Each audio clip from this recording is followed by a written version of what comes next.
তো বেশিরভাগ লোকেই ফর্মটা ফিল আপ করার সময় যে ভুলটা করছেন, এই যে মেম্বার লিস্ট টেবিলটা, এই মেম্বার লিস্ট টেবিলের প্রথম যে রোটা, এটা যে বেনিফিশিয়ারি মানে যিনি আবেদনকারী তার জন্য বরাদ্দ, এটা না বুঝেই কিন্তু আপনারা ফর্মটা ফিল আপ করে দিচ্ছেন।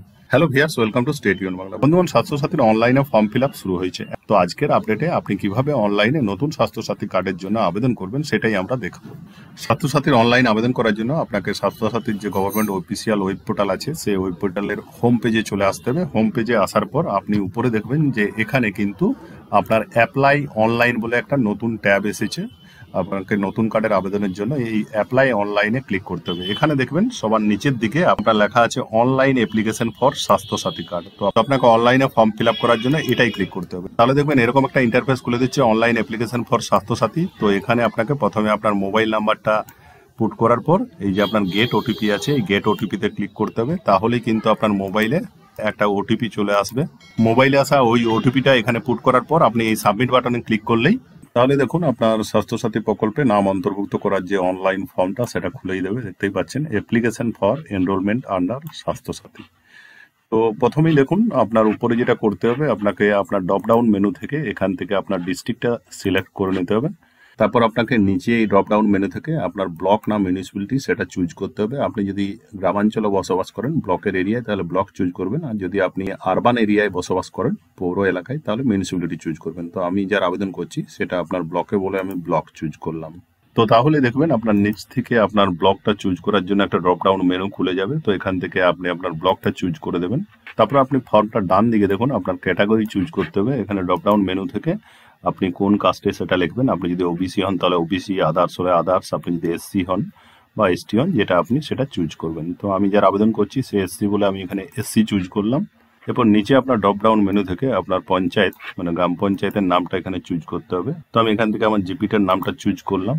এরপর দেখুন আপনার বাম দিকে তখন ভিলেজের আন্ডারে আপনার ভিলেজগুলো শো করবে। এখান থেকে আপনার ভিলেজটা আপনি সিলেক্ট করবেন। এরপর নিচে দেখুন এই যে টেক্সট বক্সটা আছে, এটা ডিপার্টমেন্ট ইফ এমপ্লয়েড, অর্থাৎ আপনি যদি কোনো সরকারি কর্মচারী হন তো সেক্ষেত্রে আপনাকে কিন্তু এই জায়গাতে আপনার ডিপার্টমেন্টের নামটা লিখতে হবে। তো বেশিরভাগ লোকের ক্ষেত্রে এটা কিছু হবে না, তাই আপনারা এটা ব্ল্যাঙ্ক ছেড়ে দেবেন।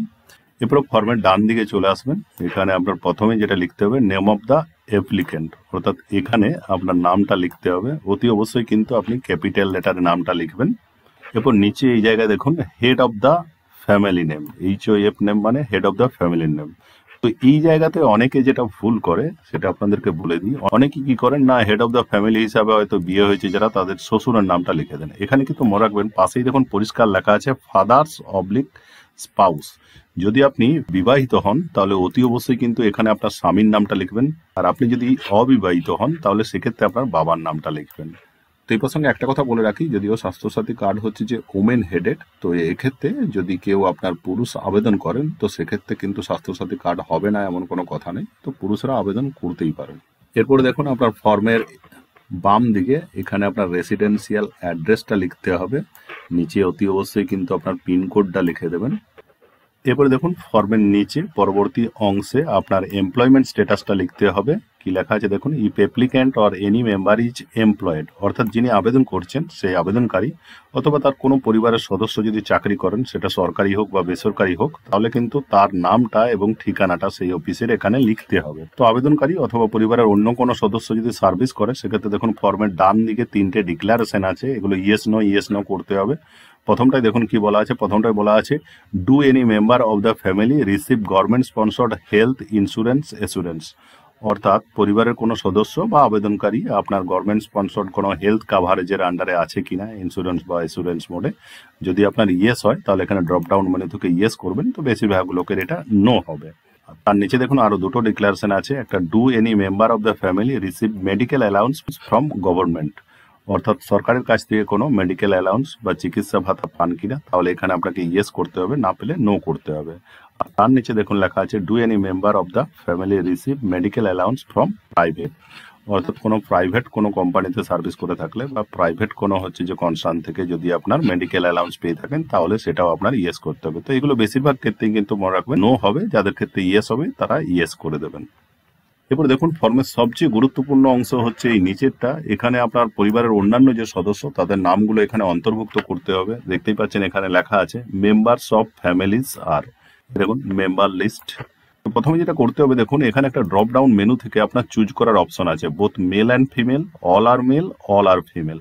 অর্থাৎ আপনার পরিবারের অন্যান্য যে সদস্য তারা যদি শুধুই পুরুষ হয় তাহলে অল আর মেল চুজ করবেন, আর যদি সবাই মহিলা হয় তাহলে অল আর ফিমেল করবেন, আর যদি পরিবারের সদস্যদের মধ্যে মেল ফিমেল দু রকমেরই আপনার সেক্স থাকে তাহলে আপনার বোথ মেল অ্যান্ড ফিমেল করবেন। তো আমি both and mail and female করলাম।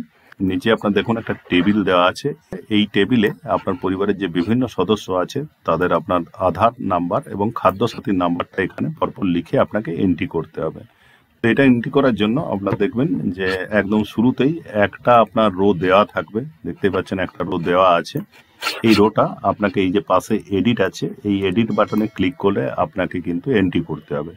আর যদি একের অধিক আপনার মেম্বার হয় তাহলে আপনার নিচে এই যে অ্যাড নিউ মেম্বার আছে, এই অ্যাড নিউ মেম্বারে ক্লিক করে আপনাকে আরেকটা রো এখানে ইনসার্ট করে নিতে হবে। তো এই জায়গাটা আপনারা বেশিরভাগ যেটা ভুল করছেন সেটা হচ্ছে যে এই যে প্রথম যে ঘরটা, এই প্রথম ঘরটা আপনার ডিফল্ট দেখতেই পাচ্ছেন এটা বেনিফিশিয়ারির জন্য। তো মনে রাখবেন এখানে যিনি আবেদনকারী, এই যে দেখুন নেম অফ দ্য অ্যাপ্লিক্যান্ট, যার নামটা আছে তার নামটা কিন্তু আপনাকে এখানে প্রথমে এন্ট্রি করতে হবে, কারণ এই যে আপনার রিলেশন, এই রিলেশনের ঘরে যে বেনিফিশিয়ারি আছে এটা কিন্তু আপনি কিন্তু চেঞ্জ করতে পারবেন না। আমি আপনাদেরকে দেখিয়ে দিচ্ছি, দেখুন এই এডিট বাটনে যখন ক্লিক করবেন তখন কিন্তু আপনার নিচে আসুন, দেখুন এখানে যে বেনিফিশিয়ারি কথাটা আছে সেই বেনিফিশিয়ারি কথাটা কিন্তু দেখতে পাচ্ছেন ইনঅ্যাক্টিভ হয়ে আছে। অর্থাৎ প্রথম রোটাকে আপনি যদি এন্ট্রি করেন তাহলে কিন্তু যে অ্যাপ্লিক্যান্ট তার নামটা এখানে লিখতে হবে। অর্থাৎ এখানে আমি যে অ্যাপ্লিক্যান্ট সেই অ্যাপ্লিক্যান্টের নামটাই এখানে লিখে দিলাম, কারণ অ্যাপ্লিক্যান্টটাই বেনিফিশিয়ারি হবে। এরপর এখান থেকে তার এজটা লিখে দিলাম। এরপর এখানে মেল না ফিমেল সেটা করতে হবে, ফিমেল বলে আমি ফিমেলে লিখে দিলাম। এরপর এই জায়গা থেকে ওনার আধার কার্ডের নাম্বারটা এবং এই জায়গায় আপনার খাদ্য সাথীর নাম্বারটা। তো এখানে খাদ্য সাথী রেশন কার্ডের নাম্বারটা অনেকে ক্যাটাগরি অনুযায়ী লিখছেন, মানে এসপিএইচ, পিএইচএইচ বা আরকেএসওয়াই 1 কিনা সেটা সহ লিখছেন। মনে রাখবেন সেটা লেখার দরকার নেই, আপনার ক্যাটাগরি লিখতে হবে না, শুধু আপনি এখানে নাম্বারটা লিখবেন। এরপর আপনার এমপ্লয়মেন্ট স্ট্যাটাসটা এখানে লিখতে হবে ড্রপ ডাউন মেনু থেকে, আনএমপ্লয়েড নাকি প্রাইভেট এমপ্লয়েড, মানে গভর্নমেন্ট এমপ্লয়েড না সেলফ এমপ্লয়েড। তো এখানে আবেদনকারী আনএমপ্লয়েড, তাই আনএমপ্লয়েড লিখে দিলাম। তারপর পাশে এখান থেকে আপনাকে মোবাইল নাম্বারটা লিখে দিতে হবে। মোবাইল নাম্বারটা লিখলে আপনার প্রথম রো যেটা সেটা বেনিফিশিয়ারির নামে লেখা হয়ে গেল। এরপর আপনাকে পরবর্তী মেম্বার অ্যাড করার জন্য এই যে অ্যাড নিউ মেম্বার এটাই ক্লিক করতে হবে। তো তাহলে দেখুন আর একটা রো ইনসার্ট হয়ে গেছে। এরপর এই রোটাই এন্ট্রি করার জন্য আপনাকে এডিট বাটনে ক্লিক করতে হবে। এডিট বাটনে ক্লিক করলেই দেখুন আপনার এখানে দ্বিতীয় ব্যক্তি তার নামটা কিন্তু এখানে লেখা যাবে। তো এখানে আমি অ্যাপ্লিক্যান্টের স্বামীর নামটা লিখে দিচ্ছি। এরপর পাশে দেখুন এই যে ড্রপ ডাউন মেনু, এই ড্রপ ডাউন মেনু থেকে আপনার এই যে মেম্বার, এই মেম্বারের সঙ্গে যিনি অ্যাপ্লিক্যান্ট তার রিলেশনটা চুজ করে লিখতে হবে। দেখতেই পাচ্ছেন স্পাউস, স্বামী, father, mother, son, daughter, father in law, mother in law, other dependent. তো এখানে একটা আদার ডিপেন্ডেন্ট বলে অপশন আছে, কিন্তু আপনাদেরকে একটা জিনিস দেখায়, দেখুন এখানে মাদার ইন ল আছে, ডটার ইন লর কিন্তু অপশন নেই। অতএব এই কথাটা মনে রাখবেন, আপনারা আদার ডিপেন্ডেন্ট করতে পারেন। তো সবচেয়ে ভালো হচ্ছে যে বৌমার নামে কার্ডটা করা, সেখানে শাশুড়িকে অন্তর্ভুক্ত করা। শাশুড়ির নামে কার্ডটা করে কিন্তু বৌমাকে অন্তর্ভুক্ত করা ঠিক হবে না। এখানে যেরকম আপনার রিলেশনটা আছে এই অনুযায়ী আপনাকে কিন্তু চুজ করতে হবে। এরপর পাশের ঘর থেকে এই মেম্বারের আপনার বয়সটা এখানে লিখতে হবে। এরপর মেল না ফিমেল, মেল চুজ করলাম। এরপর এখান থেকে আপনার আধার নাম্বার, আর এই জায়গাতে আপনার খাদ্য সাথী যে রেশন কার্ডের নাম্বারটা সেটা লিখতে হবে। এরপর আপনার এমপ্লয়েড না আনএমপ্লয়েড, আপনার ওনার মোবাইল নাম্বারটা এখানে করে দিতে হবে। একই মোবাইল নাম্বার চাইলে আপনারা দিতে পারেন। তারপর আপনার ওকে করে দেবেন। তো ওকে করলেই দেখুন আপনার দ্বিতীয় যে রোটা, সেই রোটায় আপনি যার নামটা এন্ট্রি করলেন তার ডিটেলসটা এখানে দেখা যাবে।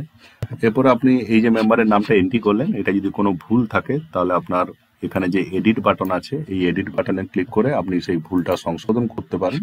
আর যদি আপনি এই নামটা ডিলিট করতে চান তাহলে এই যে পাশে আপনার ডিলিট বাটনটা আছে, এই ডিলিট বাটনটায় ক্লিক করে আপনি এটা ডিলিটও করতে পারেন। এরপর যদি আরো মেম্বার থাকে তাহলে এই অ্যাড নিউ মেম্বারে আবার ক্লিক করবেন, ক্লিক করে তারপর আবার আপনাকে এডিট বাটনে ক্লিক করতে হবে। এডিট বাটনে ক্লিক করলে আপনি পরপর এখানে নামগুলো তাদের লিখে যেতে পারবেন। এরপর সবশেষে এই যে আপনার সাবমিট বাটন আছে, এই সাবমিট বাটনে ক্লিক করে ফর্মটা আপনাকে সাবমিট করে দিতে হবে। কিন্তু তার আগে অতি অবশ্যই আপনি পুরো ফর্মটা আরেকবার চেক করে নেবেন। যদি আপনার সব ঠিকঠাক লেখা থাকে তাহলে এখানে সাবমিট বাটনে ক্লিক করে দেবেন। তো তাহলে সাবমিট করলেই দেখবেন এরকম সবুজ রঙে আপনার উপরে একটা লেখা দেখা যাবে যে data is submitted successfully. Please keep your registration number, তারপর আপনার এরকম একটা বড় রেজিস্ট্রেশন নাম্বার আপনার এখানে দেখা যাবে ফর অল ফিউচার কমিউনিকেশন। তো মনে রাখবেন এই যে রেজিস্ট্রেশন নাম্বারটা, এই রেজিস্ট্রেশন নাম্বারটা আপনি আইদার লিখে রাখবেন অথবা এটার একটা স্ক্রিনশট আপনাকে রেখে দেবেন। এটাই আপনাকে পরবর্তী ক্ষেত্রে আপনার কিন্তু অ্যাপ্লিকেশনের স্ট্যাটাস চেক করার জন্য এই রেজিস্ট্রেশন নাম্বারটা লাগবে। তো ভিডিওটা শেষ করার আগে আপনি কিভাবে আপনার অ্যাপ্লিকেশনের স্ট্যাটাস চেক করবেন সেটা আমি একটু আপনাদেরকে দেখিয়ে দিচ্ছি। আমি এই যে রেজিস্ট্রেশন নাম্বারটা, এই রেজিস্ট্রেশন নাম্বারটা কপি করে স্বাস্থ্যসাথীর হোম পেজে চলে আসতে হবে।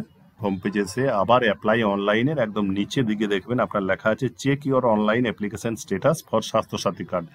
এটাই আপনাকে ক্লিক করতে হবে। এটাই ক্লিক করলে আপনার এরকম একটা ইন্টারফেস খুলে দেবে, যেটার উপরেই দেখবেন লেখা আছে আপনার অনলাইন রেজিস্ট্রেশন স্ট্যাটাস। নিচে আপনাকে আপনার ডিস্ট্রিক্টটা এখান থেকে চুজ করতে হবে। ডিস্ট্রিক্টটা আপনার এখান থেকে চুজ করার পর আপনাকে আপনার ওই রেজিস্ট্রেশন নাম্বারটা এখানে পুট করতে হবে। করার পর আপনি যখন সাবমিট বাটনে ক্লিক করবেন, সাবমিট বাটনে ক্লিক করলেই দেখবেন আপনার এরকম কিন্তু স্বাস্থ্যসাথী কার্ডের অ্যাপ্লিকেশনের স্ট্যাটাসটা দেখা যাবে। একদম লাস্টে দেখুন আমি জাস্ট করেছি বলে অ্যাপ্লিকেশন স্ট্যাটাস দেখাচ্ছে আন্ডার ভেরিফিকেশন। তো আপনার এরপর এটা ভেরিফিকেশন হবে এবং পরবর্তী ক্ষেত্রে আপনার কিন্তু যে 17 ডিজিটের ইউআরএন, সেই ইউআরএনটা কিন্তু জেনারেট হবে। এই 17 ডিজিটের ইউআরএনটা জেনারেট হয়ে গেলে সেটা নিয়ে আপনি আপনার নিকটতম স্বাস্থ্যসাথীর যে কিয়ক্স আছে সেই কিয়ক্সে গেলেই আপনার ছবি তোলা হবে। ছবি তুলে আপনাকে কিন্তু সাথে সাথে কার্ড হাতে দিয়ে দেওয়া হবে।